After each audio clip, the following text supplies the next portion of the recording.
కృష్ణ ముకుంద మురారి, జయ కృష్ణ ముకుంద మురారి. శ్రీకృష్ణ శరణం మమ. శ్రీ గోదారంగనాథాభ్యాం నమః. நோத்து சுவர்க்கம் புகுகின்ற அம்மனாய் மத்தமும் தாராரோ வாசல் திறவாதார், நாத்த துளாய் முடி நாராயணன் நம்மால் பொத்த பறை தரும் புண்ணியனால், பண்டு ஒரு நாள் குத்தத்தின் வாய் வீழந்த கும்பகரணனும் தோத்துமுனக்கே பெருந்தியால் தான் தந்தானோ, ஆத்த அனந்தலுடியாய் అరుంగలమే తెత్తమాయి వందు తీర ఏలోరంబావై. ఇందులో మేల్కొల్పబడుతున్నటువంటి ఆ తల్లి యొక్క ప్రత్యేకత ఆ సంబోధనలో ఒక విశేషంగా చూపిస్తున్నది అమ్మ. నొత్తు చువర్కం పుగుకిండ్ర అమ్మనాయ్ అంటే నోము నోచుకుని అప్పుడే స్వర్గాన్ని పొందినట్లుగా ఉన్నటువంటి ఓ అమ్మ. ఇక్కడ చెప్పడంలో విశేషం ఏంటంటే, మనందరం కూడా తెల్లవారుజామున బద్ధకాన్ని విడిచిపెట్టి నది నీటికి స్నానానికి వెళ్ళాలి. ఇది మన వ్రతం. అందుకు పొద్దున్న లేచి మేము అందరం వచ్చాం. నువ్వు ఇంకా సిద్ధం కాలే, ఇంకా నిద్రపోతున్నావా? లే.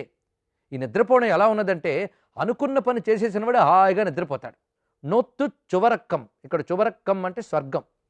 నోము నోచుకుని స్వర్గంలో ప్రవేశించినట్టు ఆనందంగా నిద్రపోతున్న అమ్మాయి, నువ్వు తలుపు తెరవడం లేదు సరే, కొంచెం మాటలైనా మాట్లాడరాదా? మాత్తము తారారో, మాట్లాడడానికి కూడా వీలు కాదా? వాసలు తెరవాదార్, తలుపే తెరవలేదు అసలు, పోనీ మాట్లాడచ్చు కదా అని. ఎందుకంటే మనం చేస్తున్నటువంటి ఈ వ్రతానికి ఆ నారాయణుడు పరముని ఇస్తాడు. మాటిమాటికి కూడా వ్రతం యొక్క లక్ష్యం ఏంటో మర్చిపోకూడదు. ఈ వ్రతాచరణ చేస్తున్నప్పుడు ఆ ఆచరణలో ఉన్నటువంటి విషయములపై మనం జాగ్రత్త శ్రద్ధ ఉండాలి, కానీ లక్ష్యశుద్ధి ఉండాలి. ఎవరి కోసం, దేనికోసం ఇది చేస్తున్నాం? ఆ నారాయణుడి యొక్క అనుగ్రహం కోసం. ఆ నారాయణ స్మరణ ఈ ఆచరణ సమయంలో ఉంటూ ఉండాలి.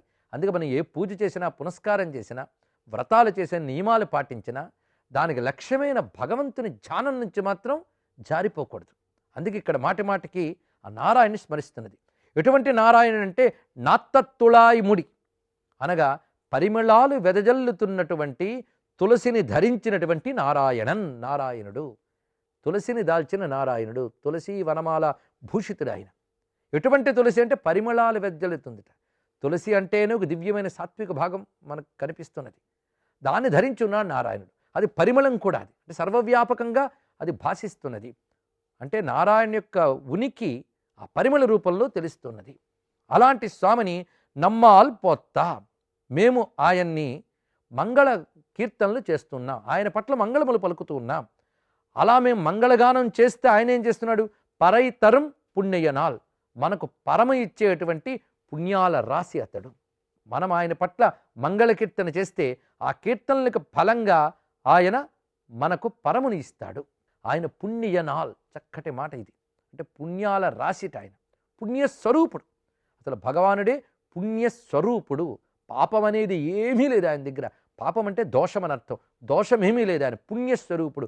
ఆయన అనుగ్రహం కోసం మనం ఈ సాధన చేస్తున్నాం. ఈ సాధనకు వెళుతూ ఉండగా నువ్వు ఈ నిద్ర ఏమిటి? వల్లమాలిన నిద్ర ఇది కూడస్తుమా. ఈ నిద్ర చూస్తూ ఉంటే కుంభకర్ణుడి నిద్ర అంతా నీ దగ్గరకు వచ్చినట్టుంది అంటున్నారు ఇక్కడ. కుంభకర్ణుడు తమో గుణానికి పెద్ద ప్రతీక. వాడికి రెండే తెలుసు, తినడం, పడుకోవడం. మరొకటి తెలియదు వాడికి. తినడం కూడా ఎందుకంటే నిద్రలో పోకుండా ఉండడం కోసం తింటాడు వాడు. కనుక వాడి జీవిత లక్ష్యం అంటే ఏమిటయ్యా అంటే తినడం, నిద్రపోవడం.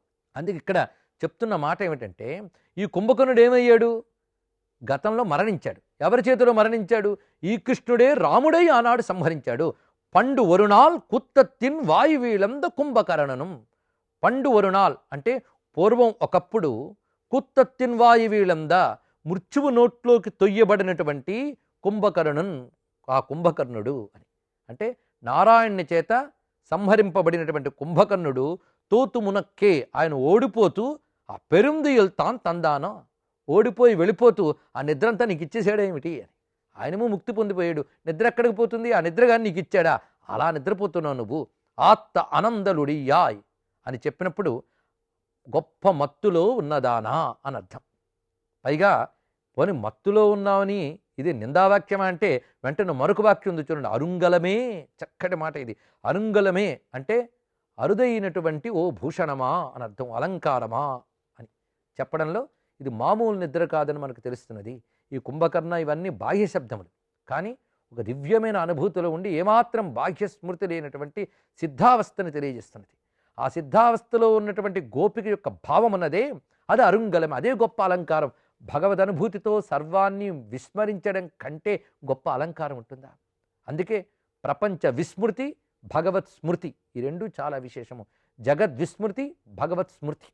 తేత్తమాయ్ వందు తిర, నువ్వు తేరుకుని వచ్చి, తిర అంటే తెరువు, మూసిన తలుపులు తెరువు, తేరుకుని వచ్చి అంటే సమాధి స్థితి నుంచి వెలికి వచ్చి నువ్వు ఈ తలుపు తెరిచి అనుగ్రహించు.